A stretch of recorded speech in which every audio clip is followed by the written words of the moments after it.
Procuradoria-Geral da República denuncia o pré-candidato à presidência, Jair Bolsonaro, por racismo. A acusação trata de supostas ofensas contra negros e quilombolas. PGR também denunciou o filho de Bolsonaro, Eduardo, por ameaças a jornalista. A Procuradoria-Geral da República apresentou denúncia nesta sexta-feira, 13, contra o deputado federal Jair Bolsonaro, PSL-RJ, pré-candidato à presidência da República, pelo crime de racismo. O filho dele, o deputado federal Eduardo Bolsonaro, PSL-RJ, também foi denunciado por ameaçar uma jornalista. O crime de racismo é inafiançável e imprescritível, sujeito a pena de reclusão de 1 a 3 anos mais multa. Na denúncia, Dodige pede que Bolsonaro pague 400 mil por danos morais coletivos.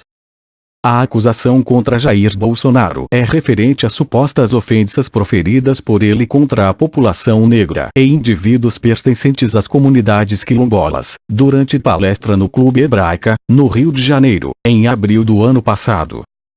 Na ocasião, Bolsonaro disse que, se for eleito presidente em 2018, não destinará recursos para ONGs e que não vai ter 1 centímetro demarcado para reservas indígenas ou quilombolas.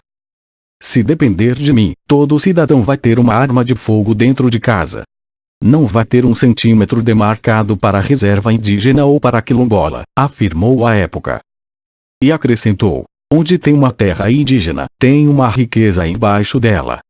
Temos que mudar isso daí. Eu fui num quilombo. O afrodescendente mais leve lá pesava 7 arrobas. Não fazem nada.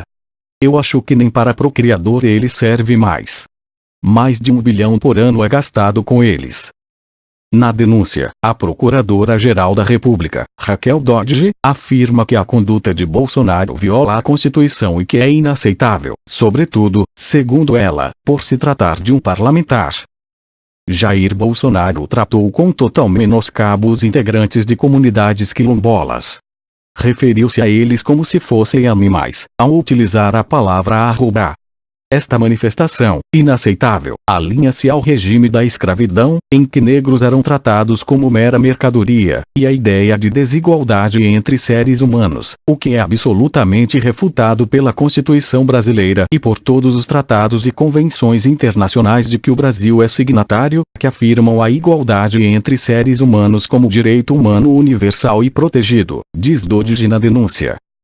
Além de destacar as ofensas contra quilombolas, Dodige também elenca uma série de declarações de Bolsonaro que, segundo ela, reforçam a discriminação contra minorias. Ao falar sobre os quilombolas, Jair Bolsonaro ainda consignou, em comparação, que os japoneses são um povo trabalhador, que não pede esmola. Assim, evidenciou que, em sua visão, há indivíduos ou povos superiores a outros, tratando quilombolas como seres inferiores, disse Raquel Dodge. Estas manifestações feitas pelo acusado, de incitação a comportamento e sentimento xenofóbico, reforça atitudes de violência e discriminação que são vedadas pela Constituição e pela lei penal, conclui a procuradora. Eduardo Bolsonaro. Raquel Dodge também apresentou denúncia ao Supremo Tribunal Federal, STF, contra o deputado federal Eduardo Bolsonaro, filho de Jair. No caso dele, a acusação trata de supostas ameaças que o parlamentar teria proferido contra uma jornalista.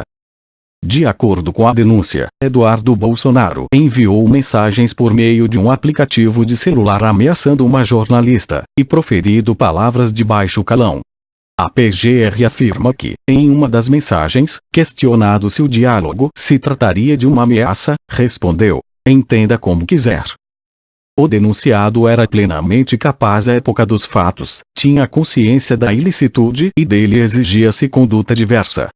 Relevante destacar que o denunciado teve a preocupação em não deixar rastro das ameaças dirigidas à vítima, alterando a configuração padrão do aplicativo Telegram para que as mensagens fossem automaticamente destruídas após 5 segundos depois de enviadas, diz Dodge. A conduta ainda é especialmente valorada em razão de o acusado atribuir ofensas pessoais à vítima no intuito de desmoralizá-la, desqualificá-la, intimidá-la ou tarear, abusada, vai para o inferno, puta e vagabunda, complementa. Segundo a PGR, o crime tem pena prevista de 1 ano e, caso não haja nenhuma condenação por outros crimes contra ele, Bolsonaro Filho poderá, em substituição à prisão, indenizar a vítima em 50 mil, pagar 25% do salário que recebe como parlamentar a uma instituição de atendimento a famílias e autores de violência doméstica por 1 ano, além de prestar 120 horas de serviço à comunidade.